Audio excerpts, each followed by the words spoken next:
So with that, Professor Yunus, very warm welcome. And you said that you were going to just make a few opening remarks about, indeed, what is on your mind, if not on your desk. Well, thank you for inviting me. That's what I wanted to say. I have come to London with many incarnations. I was remembering my first incarnation as a Boy Scout, way back in 1955, just returning from 8th World Jamboree held in Canada. So I was interviewed by BBC about my experience in Bangla program. So I earned 2 guinea for that. So I still remember. It's a tremendous source of enjoyment that I earned 2 guinea in London. Since then, I have been here for many reasons. So one of them, as you mentioned, microcredit is issue. And then on youth movement, on social business, on creating a new world of 3 zeros, zero net carbon emission, zero wealth concentration, zero unemployment, and kind of pushing the idea every time that we have become part of a wrong civilization. We created a wrong civilization and just self-destructive civilization. We have no scapegoat in this civilization. We can, if you want to save ourselves as a human race, only way left to us is to create a new civilization, abandoning the present civilization. A civilization which will be characterized by 3 zeros. Zero net carbon emission, zero wealth concentration, zero unemployment. That's what I was doing and enjoying it, finding many, many people who would like to listen, argue, and get involved. It's an action thing. It's not just academic discussions and leave it at that. So I was very happy with that. But then new incarnation comes. I have to head a government. Absolutely unheard of. I never thought about it. And I got into it. So today I came in that incarnation. But all right, I'll be free. I guess I'll be free to talk about other things too. Thank you. I'll stop here. Thank you. Thank you. So I think you are meeting the King Charles on your, if you like, previous incarnation to do with the environment and microfinance, and you've met elements of the British government to do with your current role, which, as I said, we're going to start with, even though it is less, it brings us to the nitty-gritty of running a country, and we can go back to perhaps to some of the other themes and questions. But let me start with this question of the elections, which is controversial. You've said now a few days ago, okay, the next democratic elections are going to be in early April. But there's still a lot of controversy. The army and some politicians would like them by the end of this year. I believe you've banned the Awami League, the party of Sheikh Hasina, from contesting those elections, but it's one of the big parties.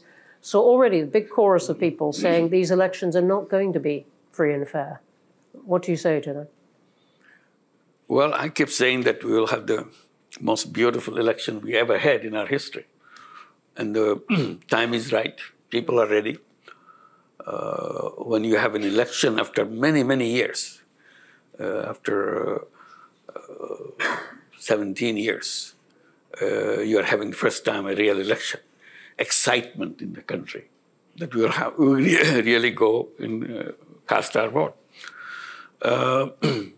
In this meantime, with the 17 years, imagine all the young people who are coming to that voting age. They are piling up. They never had the opportunity to cast their first vote yet. So excitement of these young people that I will decide who do I vote for. These boys, girls who waited and waited and waited. Their voice never counted like many other, the rest of the nation. So that excitement we want to use and create what we call a new Bangladesh. It's not just voting for routine, voting for electing a new government. is voting to create a new Bangladesh. What is this all about? That's the promise we made as we were given the responsibility to make sure that the ideals and the dreams of all the young people who gave their blood just the other day before we took the responsibility, we honored their wishes, we honored their dream. We want to say goodbye to the old Bangladesh and create a new Bangladesh. So we defined that new Bangladesh by three things. One is reform. We don't want to go back to the institutions who created this. So we want to reform all the institutions we have in the country. So we created commissions for each institutions to study and give us recommendations, what the fundamental changes in all those things. So we had a series of those commissions. They have submitted their reports, lots of recommendations, very, very drastic changes in the institutions that we have, elections, parliaments, constitutions, civil service, everything. So those recommendations. So we are looking at those recommendations, but our job is to build a consensus with all the parties. So we created a last commission, Consensus Building Commission. Have you heard about something like that? Consensus Building Commission? We have them. So their responsibility is to go through all the political parties, sit down together, find out which are the recommendations they will accept, and see in which recommendation all parties accept. That's a tough job for Bangladeshi politicians to agree on something all parties agree. You know, I must say it would be tough for many politicians to agree on that because, and that's not a joke about politicians, because they might say, look, that's taking away the democratic element. Why don't you trust the voters? Trust the voters to vote for any of these parties and rely on them to use their judgment to pick the best ideas, rather than a commission appointed by you and your colleagues picking which ideas you like. I wish we could do that if everybody understood what is a bicameral legislations, what the proportional voting is all about, all the complicated things you tell them, oh, forget it, how much money you give me, I vote for you. So make it very simple. So you pay me some money, I vote for you. That's all. All voting may translate into that. So we said we don't want to go to that part.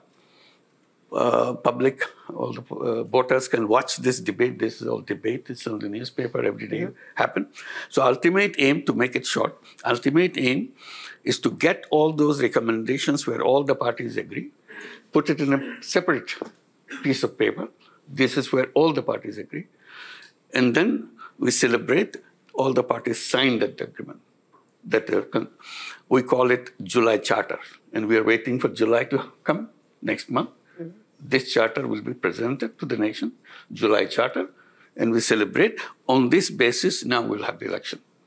That's how the election procedure was done. So one is the reform agenda. Next is the trial of the people who are perpetrators of all the things that happen in Bangladesh. I don't have to elaborate. It's a huge thing. It's a terrible thing that happened to Bangladesh. People are killed point blank on the street every day. Your son, your daughter went out, never came back, just shot. Two friends went out in the street saying goodbye to each other. We may not come back. Maybe one of us will come back, another will not come back. We say goodbye to each other. Went out of the street. Either none of them came back or one of them came back. And that's the period we passed through. This is coming as almost a year now. So we'll be celebrating those days of July and August and have this charter. And one is reform, another is the trial of all the perpetrators of this. People disappeared every day, and nobody knew where they disappeared. Where did they end up their life? And horrible stories after stories. These are all documented now. So we have to find out why it happened, who did it, under whose orders. So we have to try them. So this is another agenda for us. Number 3 is the election. So we are talking about the election. So these 3 is our responsibility. So I'll come on to the trials of people involved in a moment, but I just want to stay for just one moment on this question of the Charter, because critics of what you're doing would say, look, you're ruling out lots of political parties, anyone who doesn't agree with this Charter, for example, the Awami League. So you're not really giving people a choice, that this is not a democratic process. This is a very nice, wrapped up in lots of words about consensus. This is an authoritarian step for Bangladesh to take. Yeah. Well, there's a debate about that too. I mean, the debate is Awami League a political party? If they can kill young people on the street just like that, make people disappear just like that, steal money just like that, would you still call it a political party? So that's a debate. This is not a judgment. The issue came on the 5th of August, the former Prime Minister fled the country. So people were celebrating in the whole country. Finally, we are free. So we thought this ends on the 5th of August after departure of former Prime Minister. For us, chapter is closed. This part is over. Now it's a country without them. But those who fled, for them it didn't end. They continued the same thing, in absentia, doing it from another country, exciting people. They're fighting on the street. This is the 10th month now. None of that party has ever expressed this remorse. Sorry, our fault, somebody's ordered, somebody got killed. I'm not responsible for it. I feel terrible that I have to be part of that. None of them. So we are for them, it continues. So for us, it is ended. So we don't feel safe there on the street demonstrating. They're threatening the people who are already the leaders of this uprising. So safety of the country, safety of the politics of the country, the nation has decided that for the time being, the activities of Awami League will be suspended for the time being. That's all we have done. We have not banned Awami League, we have not done anything. Until the trial is over, that's all. The trial of those people? All the people who found guilty. So let me ask you then about that. Sheikh Hasina is obviously under the care of India, now in a secure house there, which she fled to. Will come on to relations with India as a result. But if I said to you, why not leave the question of the trial to the next elected government? What would you say? Why is this interim government going to deal with it? I didn't decide it. We are given this task by the people who invited us to take the responsibility, 3 tasks. And we accepted those 3 tasks. We are just going through that. Let me just ask you one other thing on this particular period. I'm looking over at some of the media, but there have been a lot of reports of a clampdown on media in Bangladesh over this period. What is your response to? It's false. It's not true. Not true. They never had so much freedom in their life. They can say anything they want. Yeah, we may hear some of that later. I know. Yeah. Let me come on to other questions about the economy, which is the role of anyone who takes on a job as you have done, and suddenly dealing with the economy of your country at a particularly difficult time. What has been the impact of the upheaval in tariffs that the world is going through? Well, this is a very tough job for us. While the world is going through all these problems, we are going through another set of problems. We are at the 0 level of our economy, or a negative level of our economy. Not only 0. 0 is still, you have positive thing that you can move. We have huge bills to pay because all the mega projects previous government took, so that they can make lots of money out of that, cut from those things. Now they're maturing to be paid. We don't have any money. All the resources from the banks, from the other sources, non-banking sources. In total, we estimate, given to our white paper, $234 billion taken away from the country, and documented in which way, and so on and so forth. So that's where we are. Resources gone. We start from obligations to payment. It's a negative. Our foreign exchange reserve at the bottom because it's empty. Banking system collapsed completely because the banking system is very easy to transfer the money, very simple procedure. Under threat, the whole board resigns, you put a new board of your choice and start issuing loans to your friends with the understanding this is a gift you get. You never have to pay back. There's no collateral, nothing. So this is the banking system we inherited. So we have to restore the banking system in some way. We have to make payments for all those people who are knocking at the door with the big checks, big bills that we have to pay. Otherwise, we're going to the court, which is not good for us. So we have to, and in that crisis moment, the best thing that happened to us, the overseas Bangladeshis, many of them are here, in London, in England, and so on, and Middle East. They kept sending remittances, huge amount of remittances. And that saved us. The economy was saved with them. And that remittances keep growing, keep growing, keep growing. Today, our balance of payment situation is completely changed. As you said, and that has been a real transformation. The IMF, though, is having a lot of meetings with Bangladesh, and it is quite clear on this, it doesn't want Bangladesh to wait for the next government. It wants the interim government to deal with these some of the things right now. One of the things it wants is that you find a way to increase the rate at which people pay tax, that more people pay tax, that you can collect it better. Is that something you think is within the powers of an interim government? The first thing I must mention in this, amazing response we get from all the governments of the world. Enormous support. They feel so relieved that finally this thing happened. Now we can have a government we can talk to and we can work with. And they said, any support you need, please tell us. We'll be very eager to do that. So that gave us a moral boost, that we are not abandoned. Government of United Kingdom, Great Britain is one of those countries. We are very grateful to them. Like European Union, United States, Japan, China, you name it. Every single government came with an enormous amount of support. And that gave us a moral boost that, yes, we are not abandoned, we are not alone, they'll be helpful. And they were really helpful. You mentioned IMF. Yes, IMF also helpful. World Bank is helpful. All the international agencies. Not everyone uses those adjectives, so I'm telling you, it's a very concrete thing. Yes. The one that IMF came into the picture because the last debate that we had for the final release of the fund, the IMF was controlling, and they agreed to give us, that you have to open your foreign exchange rate. It should be left to the market. We are worried about it because so far we are controlling it so that we don't kind of expose ourselves in the drain of all the foreign exchange gone because of the system.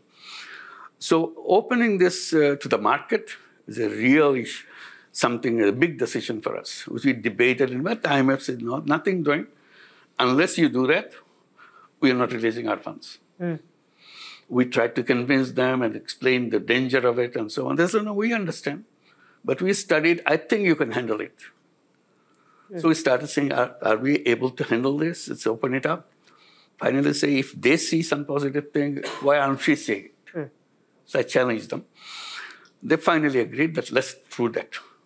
And tell them again, kind of note, in case we get into difficulty, we'll revert. This is just to protect ourselves. IMF says, okay, go ahead. We opened it, nothing happened. Same exchange rate, is just a little bit, it's normal, it's working. So we are celebrating that finally we see the strength in the economy and so on. So IMF role is very positive. It's not a negative one. It's not trying to push us into trouble because of some principle they're holding on to. It's not like that. We were not willing to jump into the water. They said, come on, you do it. You can make it. And finally we made it. That's it. So we are thankful to IMF. Okay. Let me ask you about relations with India and China, which seem to me to be somewhat in flux. Sheikh Hasina's government was very close in a way to India. Now she's there. Relations with India perhaps a bit less cool, a bit cooler between your team and Delhi now. Perhaps a little bit warmer on China now. What is your account of this and what you are trying to do in foreign policy now? We are reaching out to everybody. As I said, all the governments of the world have been extremely supportive. So we're very thankful. We're trying to build a further relationship. We're asking for the help that never gave before. They were not existing before. So we said, let's do that. One of the things we're saying, corruption. Bangladesh is just deep into corruption. Everything is, system is corrupt, people are corrupt. So how to clean it up? What kind of changes we have to make the government clean with enormous corruption? So we say if there is a formula, there is a policy, there is a way to do that. So I mentioned something that the conversation I had in September at the United Nations General Assembly. I was meeting all the world leaders to explain to them what's the situation in Bangladesh. So I was meeting Ursula von der Leyen at the European Union. So among many issues discussed, I said finally about the corruption. I don't know how to get out of this. Is there any way, is there any recommendations you make that we can follow? So she gave a big smile. She said, you know what? We are coming from worse than that. European Union coming from the worst of the corruption that we are facing. So yes, many of our countries were trying to join the European Union. We're just all over corrupt, everything. You never heard of those kind of corruptions in your life. They had it. So we have to install a system of cleansing them up, cleaning it up, washing them off, so that they can be clean as everybody else and join. Once they're clean, then we take. So we learned everything how to make it happen. So how? Because some of the pressure was put on those countries, and not with perfect effect, but it was put on those countries because they so much wanted to join the European Union. Right. So what is the pressure on Bangladesh politics and society to clean up? It is a historical moment for us. If you can't do it now, we'll never do it. So we made us sure that this is the time. The history has given in a window. We can do things which no government can do. Because all governments are partisan, have far supporters to take. We have nothing to do with that. We have nobody that I will be waiting for getting his vote for me to come back again. We are going. That's very clear. So we have the moral strength. As the interim government. Absolutely. Yeah. Interim government is a historical opportunity. It's an amazing opportunity. How in the short year, the 9-10 months that you've got, how are you going? And I'm interested. Chatham House has done a lot of work on corruption. Our most recent big project in Nigeria, but it's a problem that many countries have. I'm just interested in what you are trying to do. Just one example. One example. Yeah. You need a passport. You have to go to the passport office, apply, and somebody will show up. You applied for a passport. If you go this way, it will take years. You'll never get it. You make a deal with me, you give me X amount of money, I'll deliver it to your home. The guy is a representative of the officer who issues the passport. So everything that you see outside, all the norms, rules, procedures, now implemented not by the government officials, by their representatives who split the money that they earn. So what we said, from now on, we'll deliver passport online. And people were very happy that, okay, you can issue passport online. They go there to get this or try it at home. It doesn't work. What happened? Server is down. Somebody's manipulating. It's really interesting. I mean, several countries are finding a way to use technology to cut out the person behind the desk. Very helpful. Yeah. So what we did, we started, just now we started this, started creating some kiosks. Government Service Center. Oh, we don't say government. Bangladesh Service Center. Young guy with a computer sitting there, boy, girl, been trained to give all the services. This is all, we made all these months, we are preparing all the ministries, every service you got, whether you're paying taxes, or you're issuing driver's license, or you're issuing your renewal of your passport, whatever, or your land tax, which is absolutely complicated. They can make as complicated as they could. So now everything has to be delivered online. So we trained these young people, just started last month, this kiosk. And you come, there's a price list. If your passport, so many days, this month. It's so many days, and we deliver home. Not all, you give your message, you come and pick it up. That's it. So we have 3 centers now. Within next month, we'll expand to several more. Gradually add to several more. And we are challenging every ministry. How many services you are ready to provide online? They said, we have 5, we have 10, we have 15. Okay, whatever you give it to them. Train them, train them. If there's difficulty, we'll have a meeting together. Why you are having difficulty? Maybe technological will solve that problem. It's our job. I said, the task of the interim government, by the time they leave the government, all these services will be available to people, and all the ladies at home in the villages, women, housewives, they will be delivering these services. We'll train them, they will deliver it. They don't have to come to the city to do that. Wherever you are, you have the computer, you have the everything. Or the phone, yeah. So this is the journey that we want to complete. All right. So thank you for that detail, which is very inspiring. I want to jump to a vision of something much more difficult, which is the Rohingya. Hundreds of thousands of them in the camps. What is going to happen? Well, that's a question I raised as we came to the responsibility. Rohingya is mentioned. Only time they mention who is paying for their food, who is paying for their education of the kids, that's about it. I said, then what? No question. Nobody's answering that question. There are international organizations helping this. I said, the question must be answered when they're going to go back. What is their future? That question was never discussed. I said, I want to discuss that. I want to raise that. So we went to the United Nations General Assembly.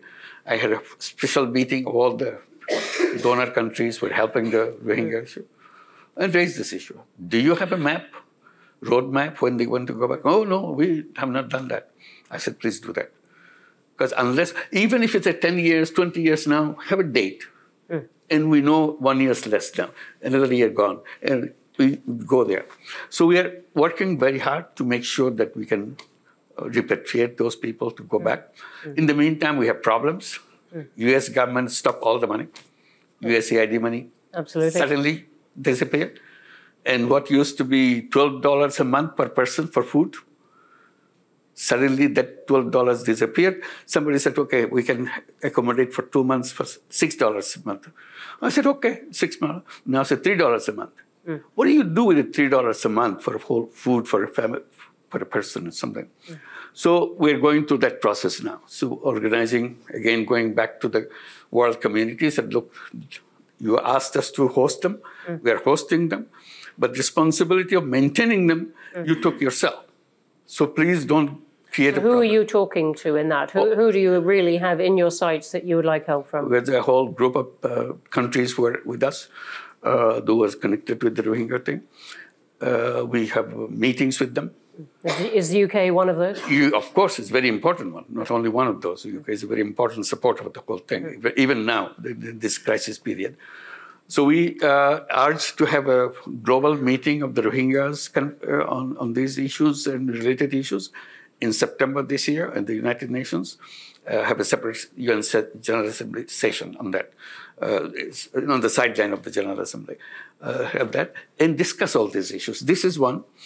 In the meantime, political changes happening in Myanmar. Rakhine State is taken over by Arakan Army, which is all the hub of the Rohingya population. They have a new push of the Rohingyas pushing into Bangladesh.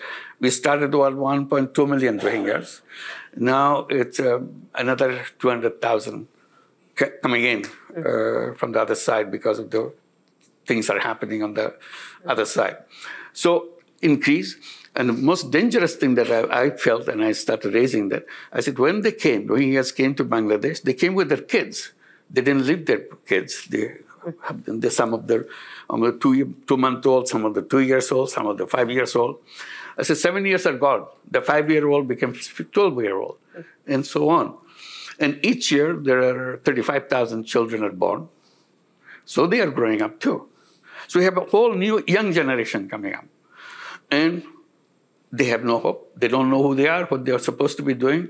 It's a prison that they live in, but they have the computer, they have the mobile phone, they see everything in the world.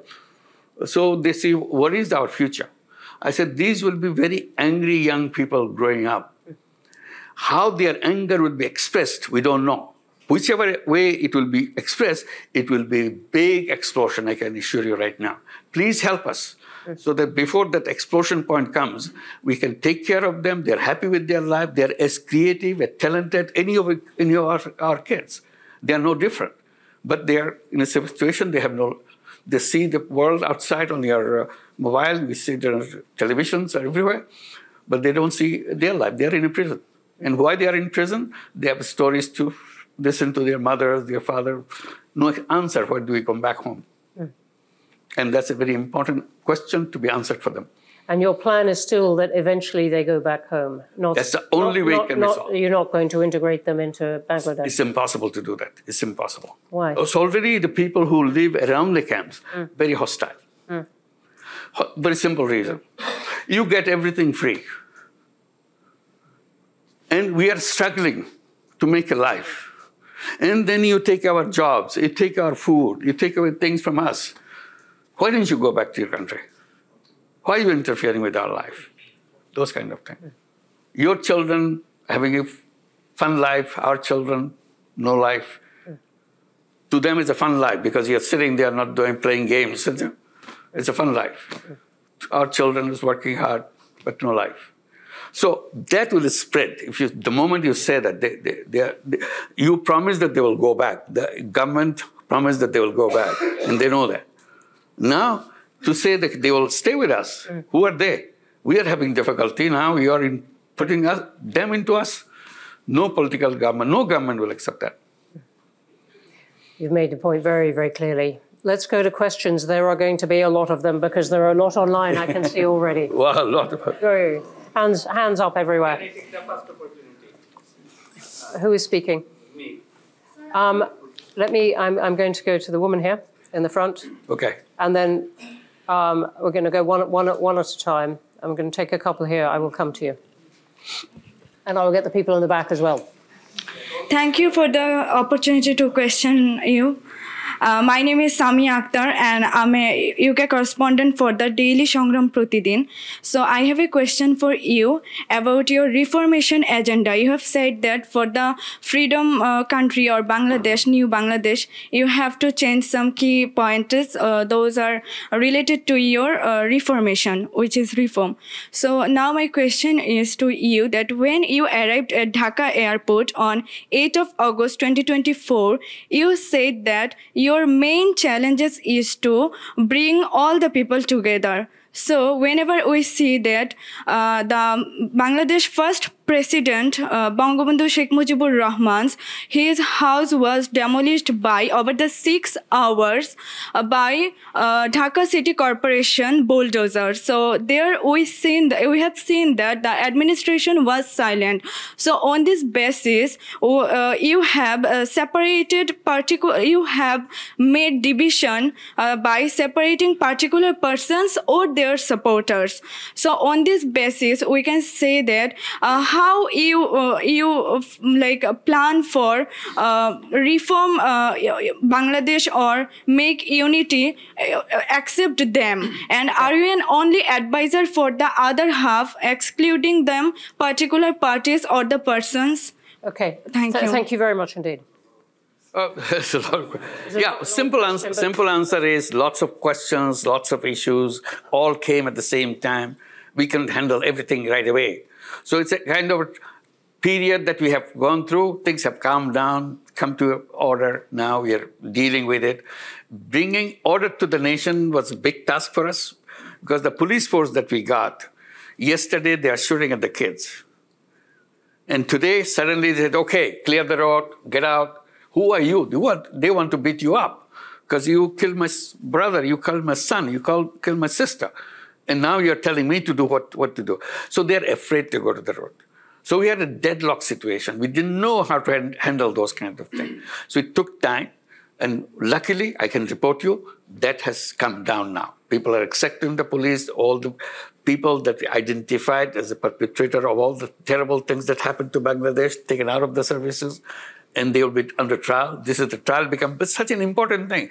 You know the person. It's not something some police says, I know the guy who did that. It's in front of me. It's in my video. I can show you my video. The whole thing happened in Bangladesh with open videos everywhere. So all recorded. It's an amazing kind of uprising where every single event is recorded as it happened. Not one camera. Everybody has a camera. Everybody's taking it. It's all been assembled, it's identified, and we are trying to clean. We are not saying that we are a government that will solve all the problems.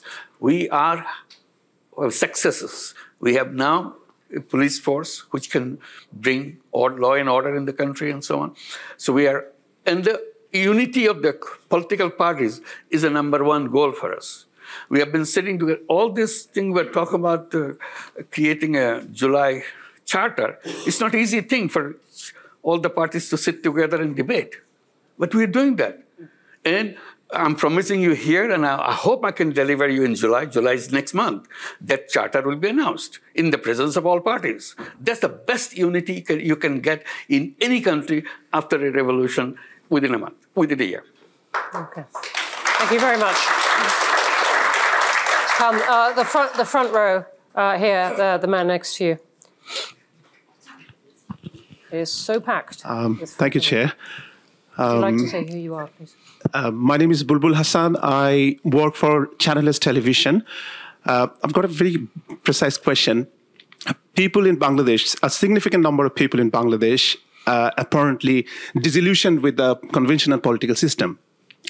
So once the election is over, the democratically elected government takes over. Are you in a position, or do you have any desire to be a part of that government? No way. No way. Good one. I think none of our cabinet members would like to do that, not only me. So our job is to make sure the transition is managed well and people are happy when we hand over power to the elected government. So we want to make sure election is right. That's a very critical factor for us. If the election is wrong, this thing will never be solved again. It will be very difficult. Thank you for the question and answer. Right, let me count. Last one in the front row here, and then I'm coming to the back and over here. We've got good time. Not for everyone, but lots of time. Sorry, no, I'm this chap here. Sorry. Hi, thank you very much for arranging this event. My name is ড.ইউন Mehdi. I'm the Director General of British Bangladesh Chamber of Commerce and Industry. First of all, I would like to say thank you to you for taking the responsibility in a big chaos when the young generation was wanting for a big change. So you showed the courage, and we appreciate your time and patience. We had no other option. Okay. My question is to you. We have seen a very surprising role played by India. They seem to be a democratic country, but when it comes, we talk about Bangladesh, their role is very unclear. In what capacity, if I speak very legally, they are keeping Sheikh Hasina in their country? Well, there would be a trial going on in our country. And the same question was asked in their parliament. They did not have any clear answer. And I know you are a very well-known person, like internationally. In order to create pressure on India, how you are using your lobby in terms of United Kingdom, in terms of USA and other countries, because this is very surprising in 21st century. If we see a prime minister fled from one country after killing thousands of people, after making injured thousands of students, like number of incidents we have seen there was no internet even. Our friends were there, our family member was there, and someone needs to take the responsibility. And in what capacity India is keeping her? Thank you for the question. As you described, if I had the chance to show the 1 minute video for the entire thing, so whatever somebody captured, you'll understand what it is, how the things happen, how terrible things, how cruel things happen. So it's not the 1 minute. It goes on month after month that happened and came to the peak of this in July. And finally, 5th of August, the government disappeared. So all this anger is in there, and the whole anger and everything is now transferred in India because she, the Prime Minister, went there and started, not only she's living there, the problem is, when I had a chance to talk to Prime Minister Modi, I just simply said, you want to host her? I cannot force you to abandon that policy, but please help us in making sure she doesn't speak to Bangladeshi people the way she is doing. She announces on such and such day, such and such hour, she will speak. And the whole Bangladesh gets very angry. That why is she speaking? Why is she keeping this whole anger thing inside of us now? And is India doing what you asked? No. Modi's answer, I quote, he said, it's a social media, we cannot control it. What can you say? It's an explosive situation. You can't just walk away by saying it's a social media. So this is what is still going on. May I ask you, I believe in technical terms, you've written an informal, an unsigned diplomatic note to India. Yes, we did. Asking for her extradition. Absolutely. And they've noted that it has arrived. But does that mean, in a sense, you're leaving it to the next government? This will continue. I mean, this is. But it is now, in the meantime, another stage has come. I just want to add. Now there's a case. The International Criminal Tribunal has started the trial process. They send notices to Hasina for all the crimes she has committed, part of the crimes. There's so many other crimes coming up. So they have to respond to that notice. This is a legal notice now. So we have to go to the Interpol and all the other things that happen through that. This is the process that we are following. We want it to be very legal, very proper. We don't want to make sure that we do something out of anger or something. We want to build the best of relationship with India. It's our neighbor. We don't want to have any kind of basic problem with them. But somehow things go wrong every time because of all the fake news coming from the Indian press. And many people say it has connections with the policymakers on the top and so on. So this is what makes Bangladesh very jittery, very, very angry. We try to get over this anger, but the whole barrage of things kept happening on the cyberspace.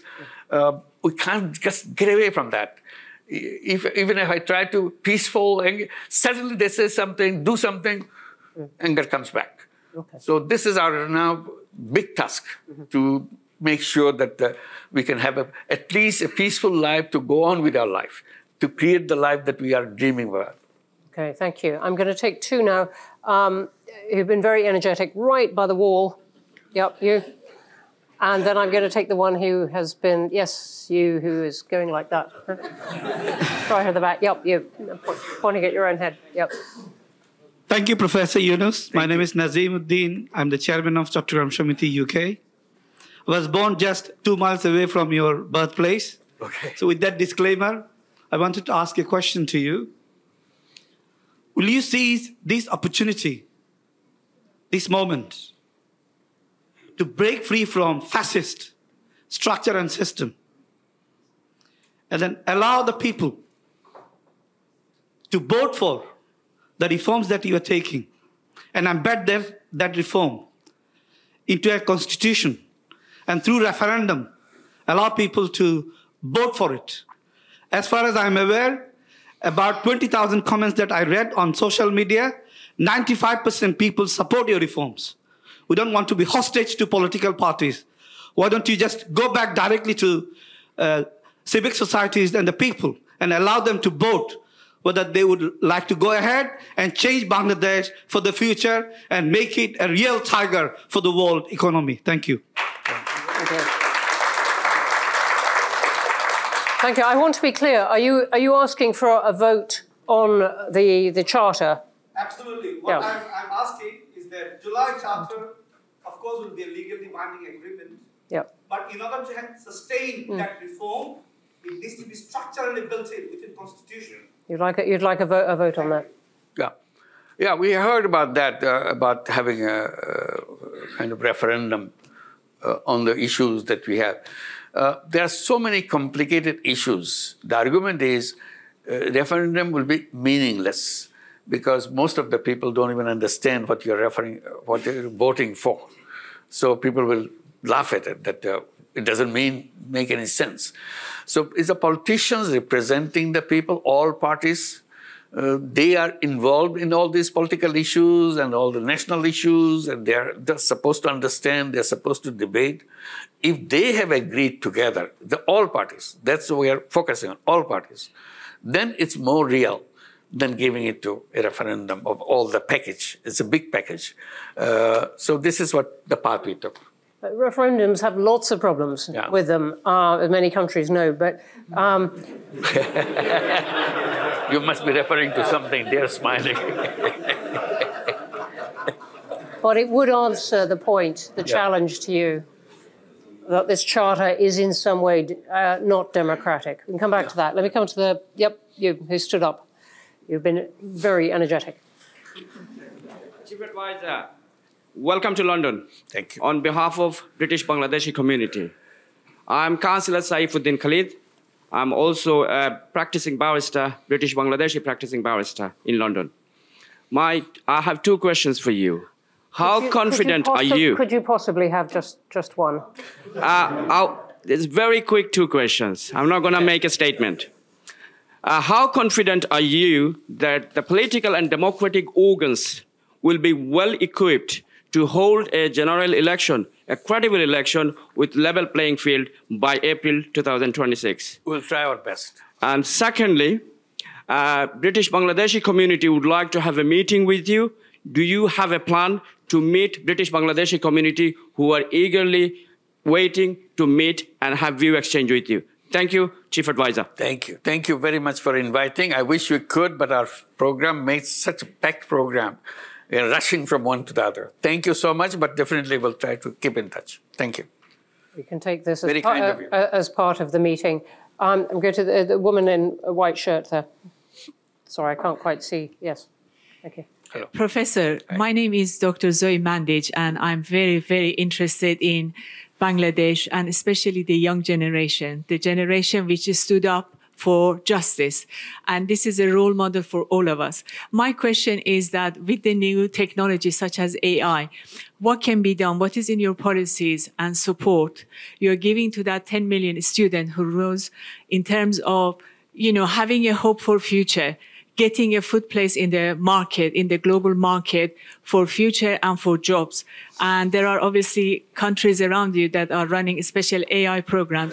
Is there anything that we can do to help and support the students especially? Thank you. Thank you. Thank you for your offer. It's a very important offer. We want to be supportive of the young people as much as we can. And I try to bring to the notice of the world and notice of people in Bangladesh. Bangladesh is a very unique country.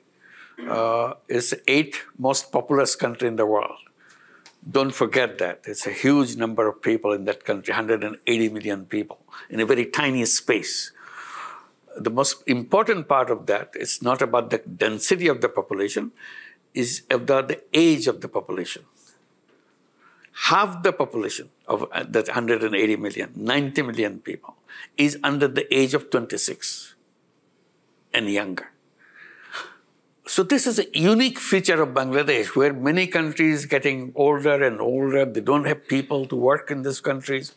Bangladesh is getting younger and younger, and young population everywhere, and very talented young people. Not just young people, very talented, very creative young people. I get goosebumps when I think about this. This is more than gold mine. You can do anything in the world with this young population, only if we can run our country right. Because this is needed not for Bangladesh, it's needed for the whole world. I was recently visiting Japan. Amazing thing, requests they're making. Please send your young people to Japan. We want to take as many as you can send. So we signed 2 agreements in this trip to send 100,000 young people to go and work in Japan. And I said, please keep these doors open so that we can continue to bring young people from Bangladesh, boys and girls, not just boys and girls, to come to Japan and do everything that you need to do, because you don't have any population to run your factory, run your businesses, run your buses. Their buses are stopped. They have no driver. Their taxis don't function. There's no driver. Your business is shut down because there's no people who run the business. Their agriculture stopped, abandoned, because nobody's there. Their machines are there, farmhouse is there, land is there, no people. I said, okay, we will be very happy to help you, to send our young people. They said, only thing you need to do, teach them how to speak Japanese. I said, we'll do that. We'll do that. That's a great We are a answer. very lucky country. That's what we say. We're a very lucky country to be so resourceful with human beings. Great. No, can I? I'm sorry. I'm going to come here to the front row. There's a storm of people with things to say. Thank you. Give me a chance. Assalamu alaikum, Dr. Mohammad Yunus. First time I met with him in France when Grameen Czech fair. Second time in 2099 when Bangladesh problem is arsenic. Yes. This time Dr. Yunus held one meeting in Paris. This time I was there. Third time I met with him in Spain. This is a wonderful history, but please could you get to the question? Thank you. Today I am, thank you for everybody to arrange this meeting about in Bangladesh situation. But I want one question. Dr. Yunus, please hold the election upcoming 2026 you declare in April. We want to see for the foreign Bangladeshi people also, we have to give a right for vote. This is my... That's right. Thank you. Bye. That's our promise. We'll do that. Thank you. Okay, thank you. Sorry, I'm going to take the woman in the second row here. Yep.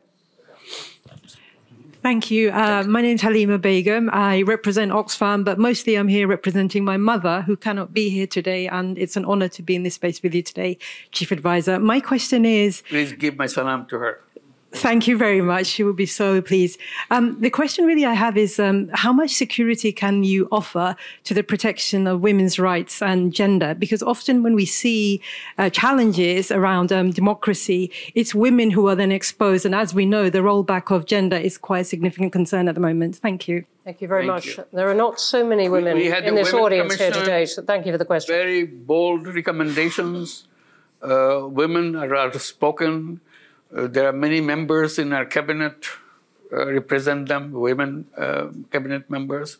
So the status-wise, we are doing the best possible way. We are not perfect. Definitely Bangladesh has lots of difficulties in getting all the rights established in an open and fair way. But government is committed to establish them. That's all we can assure you. Thank you. Thank you. And the woman here in green on the aisle. No, sorry. I'm so sorry. It was a very good beginning. Let me see if we can get you in. Let me see if we can get you in as well. Yeah. Thank you very much. Thank you. It's working. It's on. Your Excellency, welcome to London. My name is Zamira Konopianova. I work for Chevron. So we are one of your largest investors. We've been partnering with your country for over 30 years. My question is, what actions your government is taking to attract foreign direct investments into Bangladesh and specifically into the energy sector? Thank you. We are very, very active on that. We have been holding summits of investors, and Chevron is a participant on that. We're inviting many other companies to come and invest. And we are promising them something very important, that you don't have to come and invest here just to sell your things to Bangladesh. Bangladesh is offering itself to be the production hub for the world, not just for Bangladesh. So we provide young people that are ready to work for you, and we provide all other facilities so that you can plug and play situation. You bring your factory, produce it, and sell it to the world. In return, also, we are promising that we will build our port facilities in a world-class way so that you don't have any difficulty in bringing things to Bangladesh and sending out your products that you have produced here. So that's how we are bringing the investors, not only for Bangladesh, we also keep reminding them, you have a big market right here, not just Bangladesh. You can produce to Bangladesh. We have all the communication things we'll fix it up to deliver it to Nepal. Nepal is a country that cannot access to the ocean. So we will give you the access to the ocean. And you produce, bring things to Nepal, to Bhutan, even the Seven Sisters in India, where also we open up, so that we all prosper together. This whole region is a potentially very attractive region for productions. So we are inviting all the companies to come and make use of all the facilities that we are creating. Thank you. Thank you. And I'm going to take a couple of questions from online. There are brilliant questions online, particularly about the election process. I think we've covered it as much as we can in the time, but thank you for the questions. Let me take a pair of questions which are on the Bangladeshi community in the UK. One from Anamoy Chowdhury saying, Your Excellency, Bangladeshis living in the UK are sometimes regarded as a disadvantaged community in comparison to others. What advice would you offer to help shape a more prosperous future for them? And then there's one from Katie Domini saying, what would you like the British Bengali community to do to help Bangladesh? Absolutely. This is an opportunity of lifetime. That you are here, you are lucky that you have access to so many knowledge and success and services and resources. Please bring it to make changes happen in Bangladesh. This is the time for Bangladesh to change fundamentally, not just a touch and go kind of thing. It's fundamental changes Bangladesh is waiting. One of the things we're encouraging to build up apps so that you can tell us who is willing to do what kind of facilities, what kind of knowledge, what kind of ideas that you can share with us so that you can come and help us to build the country that we are all trying to help transform itself in the quickest way possible. The potential is there. Simply connections with the people. You are here is a tremendous resource for us. Here in the USA, in Japan, in many other countries, the Bangladeshi community, very resourceful community. And we'll be very happy to have your support and your work. Thank you.